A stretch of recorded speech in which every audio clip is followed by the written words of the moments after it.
Bienvenue sur mon tutoriel numéro 128 et aujourd'hui on va voir comment faire un backup et restore classiquement. Alors comment faire un backup d'une BDD? Tout simplement, juste faire une sauvegarde de votre BDD.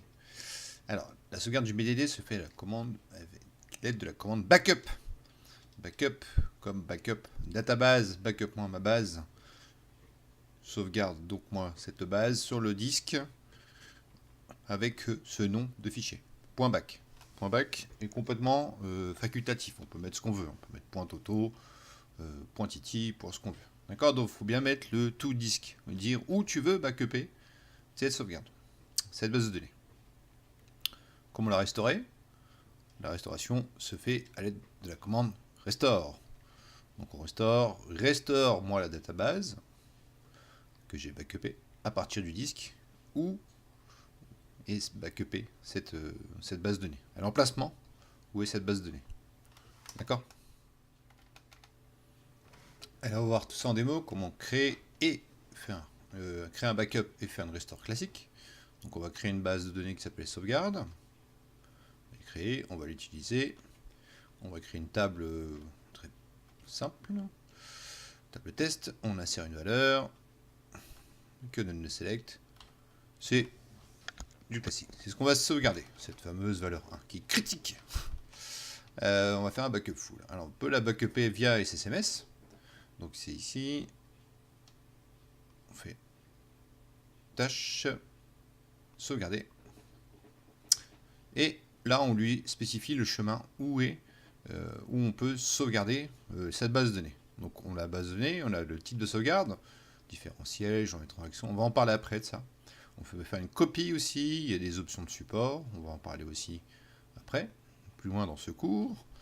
Donc je veux rajouter un chemin, donc je fais ici, je vais rajouter le chemin, le répertoire où je veux mettre mes backups. Donc je vais lui donner un nom, je vais lui mettre sauvegarde.back. Alors je vous montre via Management Studio, je vous avoue que je le fais très rarement. Moi je fais tout par script. Je vais faire beaucoup plus de scripts dans cette formation au niveau des sauvegardes et des restores. Pour moi c'est beaucoup plus parlant que l'interface graphique. Alors on fait ça, on fait des backups, on y va et on va supprimer celui-là parce qu'il ne sert à rien. On fait un backup. C'est parti, la base de données a été sauvegardée. C'est ici, dans des backups. D'accord. On peut la sauvegarder aussi en SSMS. Alors, avant de vous montrer son sauvegarde, je vais aller sur les propriétés de la base. C'est pas la bonne. Hop. Dans les propriétés de la base de données. Et ce qu'on sauvegarde, c'est le fichier .mdf et le fichier de log. Comme je vous l'ai montré avant, ça va sauvegarder en fait ces deux fichiers. MDF où il y a les données et les logs où il y a tous les logs sur la base de données SQL. Ça prend tout. D'accord. Donc je vais le faire en script aussi. Backup database, sauvegarde, tout disque. Donc c'est ce que je viens de faire. D'accord. With init, on va en parler après aussi. Ce que je fais aussi un backup. Et il est ici. Le point back est facultatif, c'est historique on va dire. On peut le dire aussi à SQL, backup-moi en point toto. En point toto, et vous voyez qu'ici il y a un deuxième backup distinct en point toto. Ça marchera très bien lors des restores. Ensuite, use master, on va dropper la base, on va simuler un crash.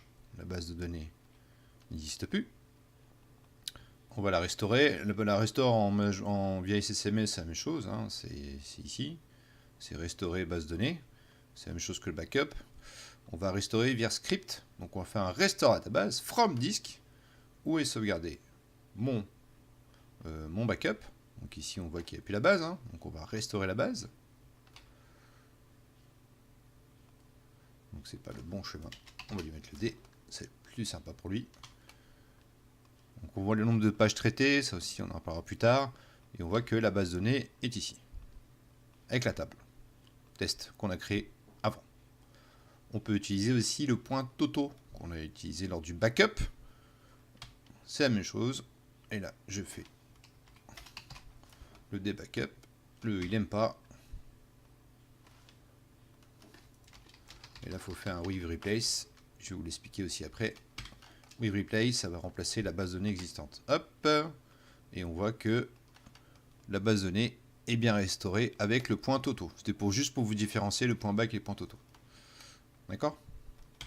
De sauvegarde, on voit que la base de données a été sauvegardée, a été restaurée, pardon, avec la fameuse table test qu'on avait créée en amont. D'accord? Ça, c'est le simple, le backup et les restores la plus simple. Mais on va voir par la suite que il y a beaucoup d'options et beaucoup de cas pratiques où les restores et les backups sont très puissants.